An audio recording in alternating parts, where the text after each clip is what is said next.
Hey guys! Allô, allô, allô! J'espère que vous allez bien. Vous tous, vous toutes là où vous êtes, je vous envoie beaucoup d'amour, beaucoup de force, des belles ondes, des belles énergies. Nous, de notre côté, ça va. D'excitation, je pourrais dire, beaucoup d'excitation. On est en train de se préparer pour notre grand jour parce que comme vous le savez, on est déjà à moins d'un mois de notre grande conférence. Alors pour ceux qui ne le savent pas, oui, nous sommes de retour encore cette année, troisième semaine du mois de juillet, troisième samedi du mois de juillet, c'est la conférence des survivants. Alors cette année, notre conférence sera le samedi 22 juillet. À partir de 15 heures, la conférence va débuter, mais de 14 heures à 15 heures, on aura une période qui se veut être une période de réseautage. Donc, on aura des exposants, des entrepreneurs, des personnes qui feront des ateliers. Bref, de 14 à 15 heures, réseautage, atelier, et à 15 heures, on démarre. Les billets sont déjà disponibles sur Eventbrite. Donc, si vous voulez vous procurer votre billet, le lien est sur notre bio Instagram. Vous pouvez déjà, dès maintenant, réserver votre billet. Et tous les profits récoltés au travers de la vente de billets iront à un organisme à but non lucratif qui vient en aide aux jeunes en difficulté. Donc, c'est vraiment ça l'objectif de Survivant. C'est pas seulement de vous motiver sur le self-love, sur l'estime de soi, mais c'est aussi de venir en aide aux autres. Et c'est ce que nous faisons et c'est ce que nous ferons ensemble le samedi 22 juillet. Et pour ceux qui se demandent c'est quoi le thème, qui n'ont peut-être pas vu passer les affiches, le thème est Cheers à un univers bienveillant. Donc, qu'est-ce que veut dire ce thème? Cheers à un univers bienveillant, c'est comme un peu notre manière de manifester, notre manière de créer à l'univers que nous voulons, nous méritons, nous savons que nous avons besoin de relations saines pour être épanouis. Et c'est de ça que nous allons parler durant toute cette conférence. Comment bâtir des relations saines? Pourquoi bâtir des relations saines? On va parler de gestion de conflits, on va parler de gestion de nos émotions, on va parler de beaucoup de choses qui seront vraiment intéressantes. Donc vraiment, j'espère que vous viendrez en grand nombre le samedi 22 juillet. Mais c'est pas pour ça qu'on fait le live d'aujourd'hui. C'est pas pour vous parler du samedi 22 juillet. Ben, entre autres, oui, c'est pour ça. Mais c'est pour vous présenter un de nos merveilleux commanditaires sans qui cette grande journée n'aurait pas pu être possible. Donc oui, comme vous le savez, nous, nos profits vont à un OBNL. Alors, on a besoin de sous pour pouvoir financer cet événement parce qu'on veut que cet événement soit grandiose. On veut que cet événement soit magnifique et on veut que cet événement soit à votre image, à vous les survivants. Alors, pour ce faire, nous avons besoin de commanditaires, nous avons besoin de sponsors, nous avons de personnes qui nous offrent des dons généreux. Et aujourd'hui, nous allons vous présenter une de nos commanditaires qui a eu la générosité de vouloir soutenir notre mission. Donc, on va lui donner l'occasion de vous expliquer quelle est sa mission à elle, quel est son pourquoi à elle, et de nous partager aussi peut-être une petite discussion sur le self-love. Donc, je l'avais vu tantôt. Je vais essayer de l'envoyer l'invitation. Ok, donc j'ai envoyé l'invitation. Donc, en attendant que notre invité arrive, comme je disais tout à l'heure, je vous rappeler que vous pouvez déjà réserver votre billet sur notre bio. Et elle est là.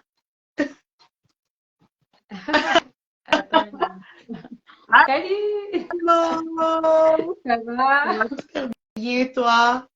Oui, tu m'entends bien? Oui, oui, je t'entends super bien, mais pas fort. Je sais pas si c'est mon volume. C'est peut-être moi. Ok. Non, je pense que c'est moi, c'est mon volume. Super.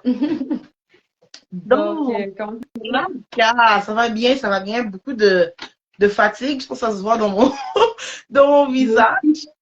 Moi aussi. Ok.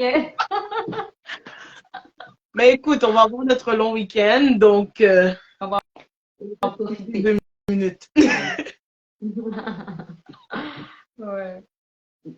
Donc, c'est ça. Erika, parle-nous un peu de toi, présente-toi. Qui es-tu? Que fais-tu? De quoi parle ton entreprise? Donc, oui, c'est ça. Moi, c'est Erika. En fait, je suis ostéopathe et doula. Je suis ostéopathe depuis, je pratique depuis 2020. J'ai gradué en 2022 et je suis doula depuis cette année aussi, 2023. En fait, je suis aussi maman de deux enfants, donc un garçon de 3 ans et une fille de 8 mois maintenant. Euh, j'ai décidé de devenir ostéopathe parce que, au fait, au début, j'étais thérapeute en... Attends, Erika, attends. Là, on y va Ouais, directement avec les gros mots, là, ostéopathe, doula. Il y en a qui peut-être là, comprennent pas. oh Moi, j'ai my eu la God. chance d'avoir le résumé, donc je comprends. Mais il y en a d'autres qui se disent, mais qu'est-ce que c'est ça, une ostéopathe? Qu'est-ce que c'est ça, une doula? Donc, si tu pourrais nous expliquer un peu. Bon, parfait. Je vous explique ça, je suis trop pressée là. Donc, une ostéopathe, en fait, c'est un professionnel qui vient travailler avec l'aide de ses mains pour venir diminuer toutes les tensions, les tensions tissulaires, ligamentaires, musculaires qu'il peut y avoir dans le corps qui causent des restrictions de mouvement, Mhm. qui feraient en sorte que ces restrictions-là, à long terme, vont venir causer toutes sortes de problèmes. On peut parler de maux de dos, maux de tête, des douleurs, peu importe où, là, je veux dire, c'est vraiment global, on touche le corps humain dans son ensemble.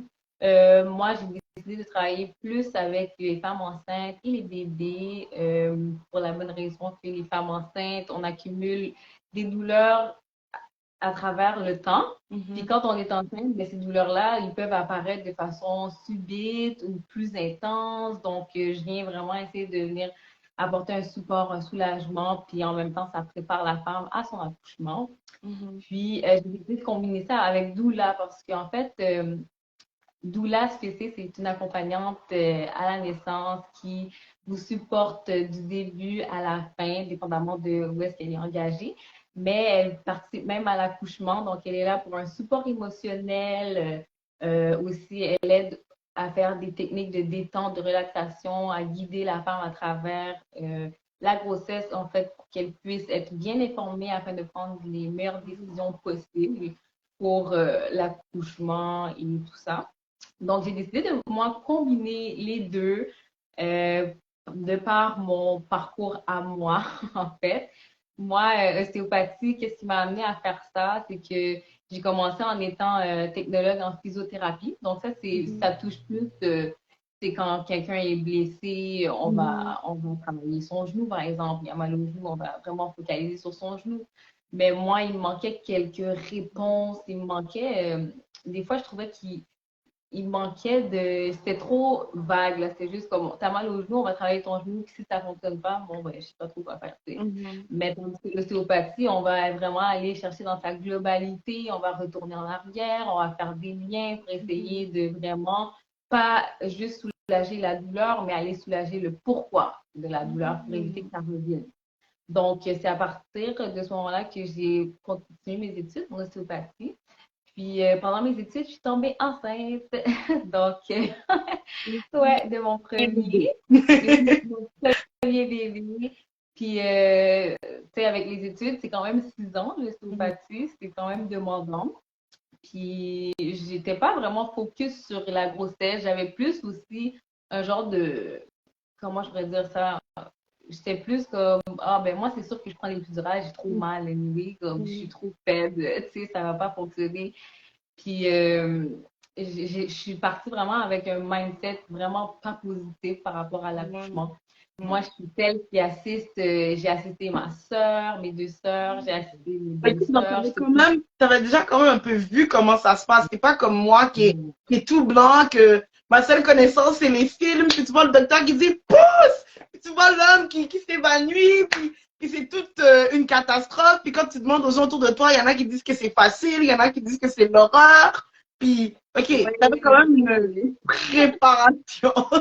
mais j'avais une préparation, mais tu sais, je chantais pas nécessairement qu'est-ce qu'ils ressentaient. Je les voyais, leur étape, tout ça, mais tu sais, sur le coup, ça me faisait pas peur. Moi, j'aimais ça les assister. Je filmais même des fois, tu sais. Fait que, tu sais, avec mes sœurs surtout, elles étaient partantes que je Mhm. filme. Puis j'aimais ça, tu sais, les assister et tout. Mais le fait de les voir avoir de la douleur et tout ça, ça a plus mis, je pense, dans mon subconscient, ça a mis une genre de barrière pour dire comme, oh my God, moi, c'est sûr que je prends l'épidurale, ça. Mhm. Pour pas avoir à subir ça. Fait que je partais déjà mal lors Mhm. de ma première grossesse. Fait qu'en fait, compte, finalement, c'est ça, ça a comme pas super bien été. Fait que je me suis dit, tu sais, je vais quand même avoir une autre chance parce que dans ma vie, je voulais pas seulement avoir un enfant. Donc, pour ma deuxième, je me suis reprise et j'ai essayé d'avoir un mindset un peu plus positif, puis comme de laisser faire les mauvaises histoires que j'ai pu entendre. Mais finalement, dans cette période-là, c'est une période très stressante dans ma vie. Fait que le stress, c'est pas bon ménage avec, avec les grossesses et les accouchements. Donc, finalement, j'ai dû accoucher d'avance. Ça s'est moins bien passé aussi.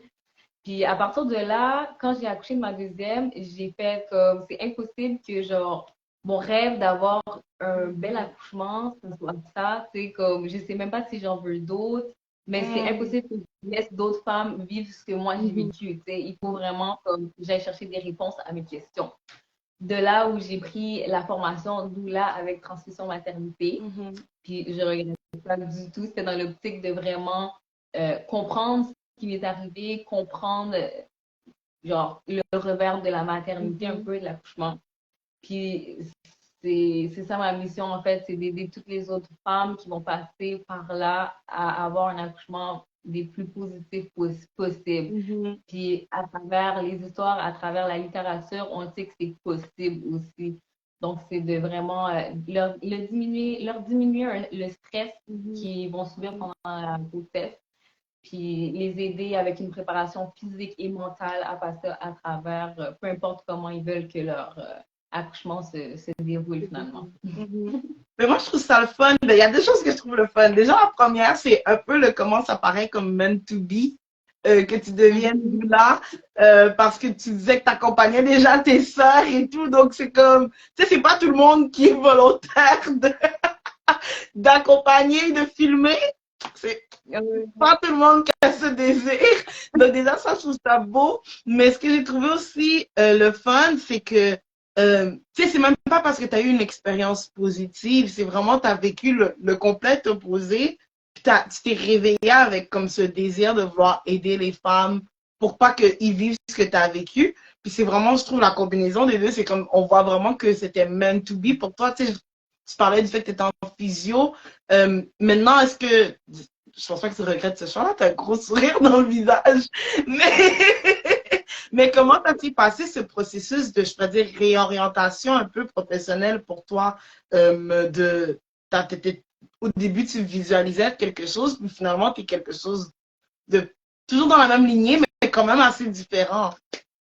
Puis avec une clientèle aussi différente. Mais en fait, le processus n'a pas été nécessairement facile, mais le choix dans ma tête était clair. Comme.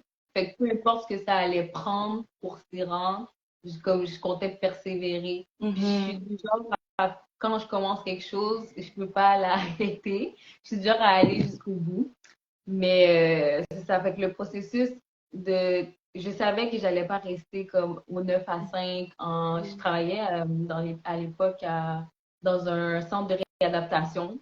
Puis je savais qu'il me fallait plus, comme on dirait qu'il me manquait une mission, genre un purpose, ouais, dans le sens que tu rentres, tu fais toujours, j'étais toujours la même clientèle, toujours la même chose. Mais tu sais, je veux des histoires différentes, je veux aider quelqu'un d'une façon d'avoir un impact dans la vie de quelqu'un. Mais là, maintenant, je me demande, parce que je ne connais pas ce milieu, fait que c'est à toi de me dire, est-ce que normalement, il y a des centres pour ça? Parce que moi, je sais que tu es entrepreneur, donc tu es à ton compte. Donc, est-ce que normalement, il y a des centres où il y a les ostéopathes, il y a les doulas, puis les gens, ils viennent, bonjour, j'ai besoin d'une doula, j'ai besoin d'un ostéopathe, ou c'est vraiment, il y en a pas, et c'est pour ça que tu t'es lancé en entrepreneuriat, ou c'était parce que c'était un désir aussi en toi, parce que tu as quand même mentionné le 9 à 5, le fameux 9 à 5. Donc, parle-nous un peu de ce processus à ce niveau-là, puis éclaire-nous pour les gens comme moi qui ne connaissent pas trop le milieu. Ben, les ostéopathes, on peut en retrouver dans plusieurs cliniques de physiothérapie. Des fois, ça ne va pas être comme ostéopathe là, qui va être écrit, mais ça va être plus clinique de physiothérapie, puis il y a des ostéopathes à l'intérieur. Mais c'est rare qu'il va y avoir comme une ostéopathe qui va vouloir juste être avec les femmes enceintes. Ça peut arriver, par contre, hein, oui, qui vont se spécialiser plus femmes enceintes, plus bébés. Mais sinon, tous les cliniques, il n'y en a pas dans les hôpitaux, par exemple. Donc, c'est plus des cliniques privées. Puis, doula, par exemple, non, il n'y en a pas. Il n'y a pas comme, tu vas pas rentrer et dire, hey, j'ai besoin d'une doula. C'est vraiment soit du bouche à oreille, Internet aussi, mais il n'y a pas encore une, un endroit spécialisé pour te trouver une doula, là. Hmm. Ok, donc tu avais quand même un peu cette option de travailler en clinique, peut-être on the side, être doula, mais qu'est-ce qui t'a donné le goût de te lancer à l'eau, de te lancer en entrepreneuriat? Est-ce que c'est En le fait, 9 à 5 qui était tellement repoussant ou? En fait, moi, quand je faisais mon 9 à 5, puis que j'étudiais en ostéopathie, c'était quand même assez clair pour moi que j'allais être à mon compte par la suite. Pour la simple et bonne raison il y a des choses, attends, il y a des choses dans le travail 9 à 5 gouvernemental assez strict, assez que tu peux pas vraiment déroger. Puis moi, ça marchait pas avec ma vision, ça marchait pas avec mes façons de faire. Fait que je me disais que moi, tout seul, je vais offrir un meilleur service que qu'est-ce que je peux offrir présentement. Fait que ma vision là-dessus, c'était déjà clair. C'est sûr que c'est pas quelque chose de facile parce que se lancer comme ça, se jeter comme ça, t'as pas de revenus là, puis comme il faut que ça rentre, il faut payer tes factures. Fait que je me suis jetée à l'eau, mais j'étais pas tout seul dans le processus parce que j'avais mon conjoint qui pouvait me baquer financièrement. Fait que honnêtement, ça a été, ça m'a aidé, mais depuis 2020 que me bâtis tranquillement à la clientèle en ostéopathie. Mais j'ai commencé avec une clientèle comme variée. C'est juste que en, en- entre-temps, ma vision se concrétise dans qu'est-ce que ma mission en fait. Ah, je vois quelqu'un dans les commentaires qui écrit Erika is the best. Ben, j'ai pas encore été cliente, mais ça sent, je veux dire, ta voix, t'es apaisante, tu sens que tu as des intentions bienveillantes pour ta clientèle. Puis justement, parle-nous de ça, de toi, tu as travaillé dans le fond du 9 à 5. C'est pas comme si tu t'étais lancé, puis tu n'avais jamais eu un certain contact avec la clientèle, même si la clientèle est un peu différente. Comment tu t'es senti quand tu as commencé à ton compte avec tes clients, puis que comme là, il n'y a pas de OK, je vois mon superviseur, là, c'est you and I, là. Comment tu t'es senti? C'est sûr, au début, c'était stressant. C'était vraiment, vraiment une période stressante dans le sens que tu sais pas, là, tu fais ta propre promotion, tandis que là, l'hôpital est là, les clients viennent à toi. Quand tu es de l'autre côté, c'est toi qui dois vraiment te promouvoir.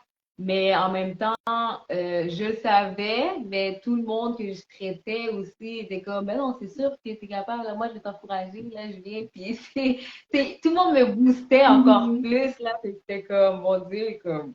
Puis quand je me suis lancée, puis que j'ai vu qu'il y avait quand même un roulement, encore plus que je prenais de la confiance, puis que ça m'a fait comme, OK, j'ai fait le bon move, puis je continue dans cette lignée-là. Là. Mais je pense que c'est parce qu'il y a un réel besoin. Je veux dire, moi, dès que tu as dit que tu donnes des informations, c'était comme ça existe, ça, des gens qui donnent des informations sur le processus de la maternité, puis de comment ça va se passer quand tu... Parce que pour moi, c'est que des films, c'est que des films qui paraissent comme des films d'horreur, donc il y a réellement besoin, je suppose. Ben, en fait, c'est ça le problème, c'est que je m'inclus là-dedans, là. On saute dans la maternité, mais on s'informe sur rien. Et là, quand tu arrives, il y a plein d'affaires qui se passent que tu sais pas que, genre, tu pouvais refuser ça ou tu sais pas que, genre, il y a plein d'affaires qu'on sait pas, puis c'est après le coup, comme moi j'ai fait, que je suis comme, mais bon, pourquoi ça s'est passé comme ça? Puis là, tu vas chercher des infos, mais tu aurais pu éviter en apportant l'information plus tôt, tu sais. Mais je me blâme moi aussi là-dedans, parce que j'ai fait trop. Ben, d'un côté, moi, je me dis, je me mets, si je vivais cette situation présentement, je me dirais, ben, la première chose à laquelle tu vas penser, c'est l'enfant. Tu sais, c'est ça, la maternité, c'est l'enfant, c'est pas le processus. Puis dans le processus, souvent, les gens pensent à qu'est-ce que je peux manger, qu'est-ce que je peux pas manger, puis that's it. Puis sinon, tu as toujours une tante, tu as une cousine, tu as quelqu'un qui a vécu ça. Donc, je me dis, c'est quelque chose que, tu sais, ça paraît tellement humain vu que tout le monde l'a vécu que ça paraît bizarre de se dire que je dois m'informer. Ben, c'est ça l'affaire aussi, c'est qu'on va comme s'appuyer sur l'histoire de telle personne ou de telle personne, mais ce qu'il faut comprendre, c'est que chaque histoire est totalement différente. C'est pas parce que à ton ami, c'est comme ça que ça s'est passé, sa grossesse, puis son accouchement, que c'est ça qui va t'arriver. Tout le monde a une expérience totalement différente. Puis à la limite, je trouve que de raconter son histoire, surtout si elle est négative, c'est pas d'aider quelqu'un qui est dans le processus, parce que c'est d'amener ça dans sa tête, puis de juste, malheureusement, ça va rester là dans ton subconscient, tu vas juste penser, oh mon Dieu, ça peut arriver. Mais on devrait toutes comme laisser faire les histoires de ma tante, mon oncle, là, puis juste comme écrire sa propre histoire, puis s'informer par soi-même, et être prête, comme, tu sais. Mais j'aime ce que l'entente que tu as dit, parce que c'est applicable pas juste dans le cadre de la maternité, mais un peu pour tout dans la vie, tu sais, de laisser faire le chemin des autres, puis d'écrire sa propre histoire selon ses propres règles. Puis dans ton parcours, je vois que c'est un peu ce que tu as fait, parce que tu étais en physio, tu avais déjà un peu tout pour rentrer dans le domaine, puis tu as écrit ta propre histoire selon tes propres règles, tu t'es lancé. De ce que je vois, c'était même pas nécessairement une période facile dans la période dans laquelle tu t'es lancé. Tu avais presque tout Non? pour dire non, puis tu t'es jeté à l'eau pareil. Mais dis-nous un peu ton entourage, parce que je sais que tu en as un peu fait mention, mais ça a été quoi l'impact de ton entourage dans ton processus d'entrepreneuriat? Parce que nous, le 22 juillet, on va parler de relations, puis je trouve ça le fun quand même de savoir que, tu sais, souvent quand on pense à un entrepreneur, on pense seulement à l'entrepreneur. On dirait qu'il est seul, mais il y a quand même il a tout un village derrière lui. Donc, toi, quel a été l'impact de ton entourage dans ton processus? Moi, honnêtement, mon entourage m'a vraiment toujours supporté dans mes projets. Même des fois, j'étais comme, ben voyons, tu sais, tout ce que je faisais, sont comme, c'est sûr que tu réussis. Je suis comme, quoi? Ils avaient plus confiance en moi que moi-même. C'est vraiment grave. Mais c'est ça, ils m'ont toujours tout supporté, encouragé. Ils me disent toujours que ça va fonctionner. Ils me donnent même des dates, genre telle date, c'est sûr que t'es rendu là. Je suis comme, pardon. Mais j'essaie de prendre tout ça, puis comme vraiment, tu sais, faire mes affirmations positives, puis comme, OK, tu sais, ils me donnent un petit push, mais c'est vraiment, ça n'a pas été facile nécessairement pour, tu sais, pour les personnes avec lesquelles tu vis. Tu sais, moi, j'ai deux enfants, mon conjoint. Je suis quand même occupée pour essayer de bâtir tout ça, tu vois. Fait que je sais que c'est pas facile le revers de la médaille, mais on sait que c'est pour une période de temps aussi. Fait qu'il est très, il me supporte super gros là-dedans, puis il m'encourage, puis il met même ses choses à lui de côté pour que moi, tu sais, puisse bâtir les miennes. Fait que c'est gros, là, tu sais, c'est à prendre en considération. Puis, ouais, tout le monde a bien pris ça. Puis, pendant les 6 années, quand j'ai eu mon garçon en ostéopathie, je veux dire, pour les études, il y a tout le monde qui gardait là, ma soeur, la grand-mère, tout le monde, mes deux sœurs, ils venaient toujours garder. Moi, je me sentais un peu mal là-dedans parce que c'est comme si je me dis, je suis en train de manquer un peu des événements de mon garçon. Mais je me dis aussi, c'est pour lui aussi que je le fais, tu sais. Fait que plus tard, il va savoir. Puis toutes les occasions que j'ai de passer avec, je suis avec quand même. Mais il y a deux belles choses que je constate dans ce que tu as dit. Déjà, de un, tu sais, tu as parlé de ça un peu indirectement, des sacrifices que les entrepreneurs font souvent, que l'on ne voit pas. Des fois, on le mentionne sur les réseaux sociaux, puis tu es comme, ouais, mais. Puis l'autre chose que j'ai vraiment aimé, c'est même quelqu'un dans les commentaires le confirme, on a toujours encouragé notre belle Erika. On sent que tu as eu beaucoup d'amour derrière toi. Est-ce que tu peux, je sais pas, selon moi j'ai l'impression que cet amour, c'est ce qui t'a davantage aidé dans le fond à te jeter à l'eau puis de te faire confiance malgré qu'il y avait X ou Y, Z qui étaient contre toi. Mais le fait que tu avais cet amour-là qui te disait non, let's go, on est là, on est là, on est là, ça te permettait de, tu sais, toujours continuer, même malgré les sacrifices que tu faisais qui pouvaient être lourds ou pesants. Ouais, effectivement, c'est que c'est c'est sûr que si tu es toute seule, je l'ai pas eu, tu sais, je sais pas comment ça serait, mais je pense pas que ça serait aussi passer, puis je serais aussi motivée Mhm. d'aller plus loin. Tu sais, quelqu'un qui était à la maison, puis tu essaies de travailler, puis là, t'es comme, ben là, tu finis quand? Je veux dire, ça va, ça peut pas t'aider, tu sais. Mhm. Fait que de sentir que je dérange pas, que je suis pas comme, quand je te demande de garder mon garçon, c'est pas, je te dérange pas, là, tu sais. Ça m'aide, puis que de savoir que même si qui est avec toi, je suis en confiance, comme je peux partir à l'école l'esprit tranquille. Ça a été vraiment, vraiment bien, là. Sinon, j'aurais pas pu faire tout ce que j'ai fait. Impossible. Puis parle-nous un peu de ça, des sacrifices en tant qu'entrepreneur. J'ai beaucoup aimé ce que tu as dit, que tu sais, il y a certaines choses que tu as fait, mais tu te dis, OK, non, mes enfants sauront que comme plus tard, que si j'ai fait ce sacrifice-là, c'était pour leur bien dans le fond. On le voit pas, on n'en parle pas souvent, ouvertement. Les entrepreneurs, ouvertement, c'est souvent juste un petit post sur les réseaux sociaux du genre, ouais, la vie d'entrepreneur, c'est pas facile. Mais c'est pas quelque chose qui est souvent exprimé. Est-ce que tu pourrais nous en parler plus? Surtout que toi, tu as deux jeunes enfants et que c'est un gros sacrifice quand même. Ouais, ben tu sais, c'est que il y a les plus gros sacrifices, c'est mon sommeil. Je suis pas quelqu'un je peux pas trop dormir quand eux vont dormir. Mhm. Tu sais, moi, je vais travailler jusqu'à 1 heure du matin, des fois, pour créer mon contenu, mes choses. Puis j'ai une fille qui se lève encore la nuit. Oh. Donc, c'est pas évident. Moi, c'est plus sur le sommeil que ça vient jouer sur moi. Parce que mes enfants, ils n'ont pas demandé à être là, fait que je peux pas les Mhm. négliger. Alors, la journée, s'il n'y a pas de sieste, il n'y a pas de sieste. Si, tu sais, je veux dire, je vais pas. Si, le moment que j'ai pour passer avec eux, je vais le Mhm. passer parce que tu peux pas manquer la vie de tes enfants comme ça, c'est de mon côté. Mhm. Mais c'est ça, c'est plus moi qui va manquer de sommeil, mais je me dis que ça va se rattraper, tu sais, la vie. Ça va se rattraper. J'essaie de rester en santé, je mange sainement, je fais de l'exercice, ça va m'aider à ça va m'aider à tenir le coup. Mais c'est ça, le sacrifice, c'est vraiment ça peut arriver des fois, exemple, pendant leur sieste, moi je fais pas la sieste, ou sinon si j'ai vraiment quelque chose à faire, un rendez-vous là, papa va rester avec eux, puis je vais y aller, mais tu sais, je vais revenir. Je vais pas comme manquer une Mhm. activité pour faire mes trucs, par exemple. Je tiens vraiment à pas rien manquer ou presque de Mhm. leur enfance là. Ça, c'est important pour moi. Mais c'est fun de voir que tu quand même te crées une certaine balance, puis que dans cette balance-là, tu priorises dans le fond ce qui te tient à cœur, qui tes enfants font partie. Puis justement, tu sais, si tu pourrais nous parler un peu plus de ça, il y en a qui sont peut-être même pas des entrepreneurs, mais que comme s'organiser dans la vie, c'est tough, c'est difficile.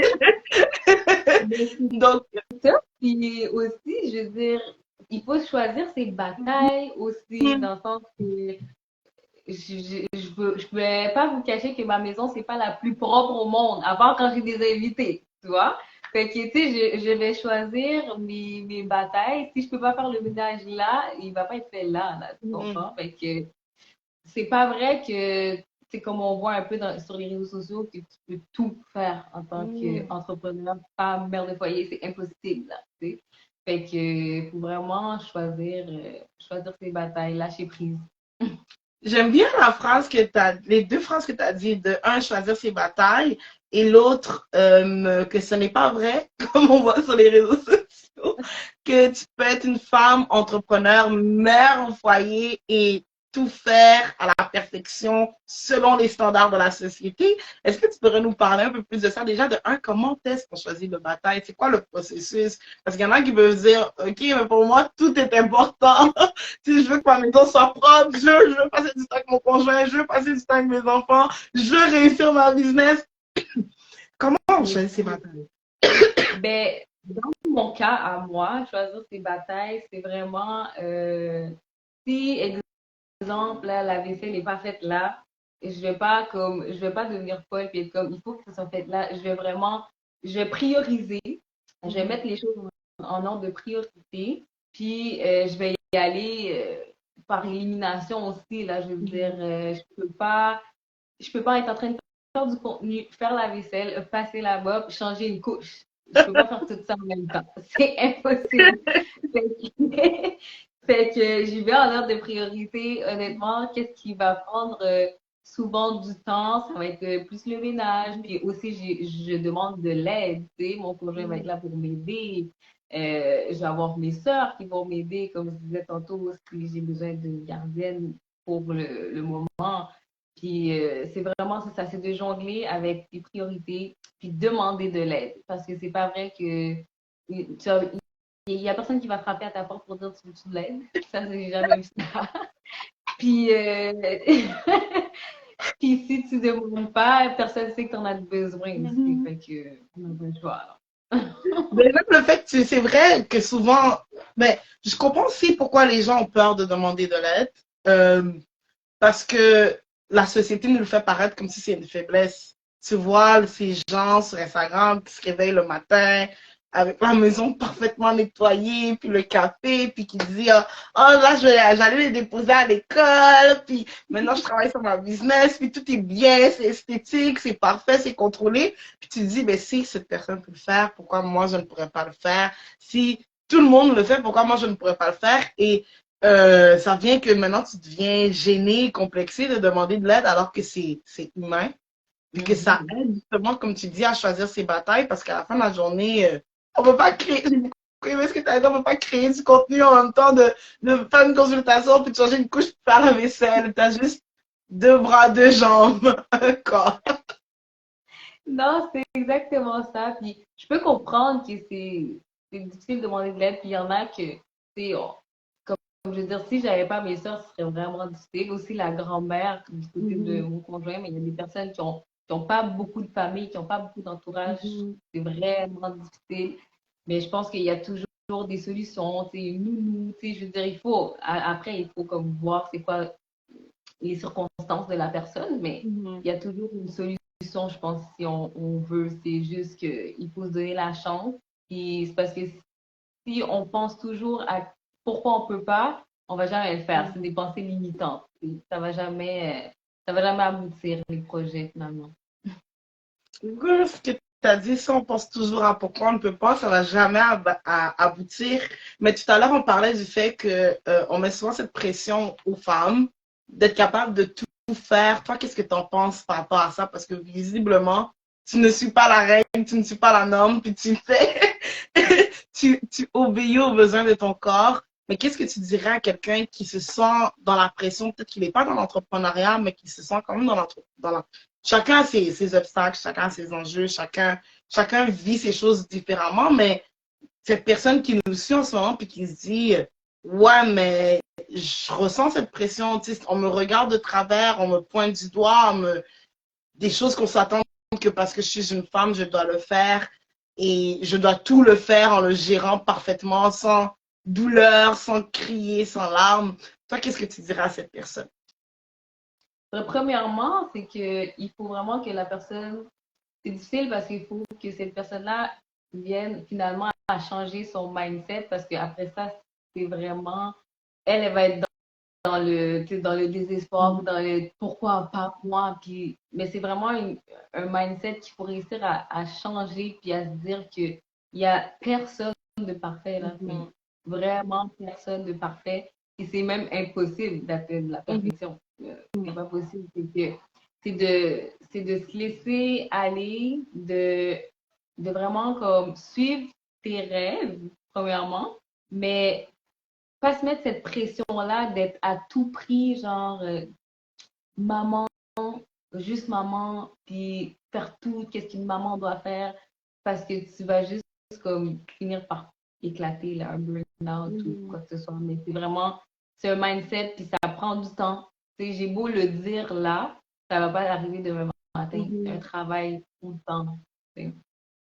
Merci beaucoup, Erika. Maintenant, si quelqu'un aimerait avoir tes consultations en tant que doulate et ostéopathe, vu qu'on sait déjà que c'est pas en entrant dans un hôpital pour disant bonjour, je veux voir Erika. Comment est-ce que ça se passe? Fait que dans le fond, vous pouvez toujours m'écrire au info@exosteo.com. Ça va être écrit sur ma bio. Fait que vous pouvez me suivre sur mon Instagram Exosteo. Puis vous pouvez toujours m'écrire en courriel si vous avez des questions. Vous pouvez prendre un rendez-vous aussi directement en cliquant sur le lien Calendly pour une consultation gratuite. Donc, ça n'engage à rien. On va juste comme discuter de c'est quoi une doula, puis comment je peux vous aider. Nice. En tout cas, pour ceux qui sont comme moi, qui pensent que l'accouchement, ce n'est qu'un film d'horreur, tel que présenté dans les films, il y a des gens comme Erika qui nous assurent le contraire. Donc, moi, j'encourage fortement. En tout cas, c'est sûr que lorsque ça sera mon temps, j'irai cogner à ta porte. Je vais t'attendre. Mais sinon, Merci Erika, est-ce beaucoup. que tu aurais un mot de la fin pour les survivants? Toi qui es notre généreuse commanditaire, encore une fois, merci au nom de toute l'équipe survivante, de toutes les survivants et survivantes. Mais est-ce que tu aurais un mot à nous dire, un mot d'encouragement? Peut-être, je sais que tu nous as donné beaucoup de belles sagesses, mine de rien, au travers de ton histoire. Mais est-ce que tu aurais des paroles d'encouragement pour nous? Ben, c'est sûr que votre organisme, vraiment, la félicitation. Je pense que tout le monde mérite de connaître cet organisme-là. Ça peut aider plusieurs jeunes qui débutent dans la vie aussi. Donc, moi, j'inviterais tout le monde à aller à l'événement, à vous suivre, à suivre tout ça parce que je pense que ça va aller loin et je pense que ça va avoir un impact sur beaucoup de vies. Fait que félicitations à vous. Merci. Donc, allez suivre la page d'Erika, puis allez prendre votre consultation gratuite. Et merci beaucoup, Erika, pour ton temps. Merci encore pour les belles sagesses partagées. Puis si vous suivez la page Survivant et que vous voulez voir sa page, on l'a tagué dans notre story. On a mis aussi une publication qui explique encore une fois le travail excellent et merveilleux qu'elle fait. Et on a vu même des clients écrire dans le commentaire, section commentaire, allez la voir. Donc, Merci beaucoup. Bonne soirée. Bye.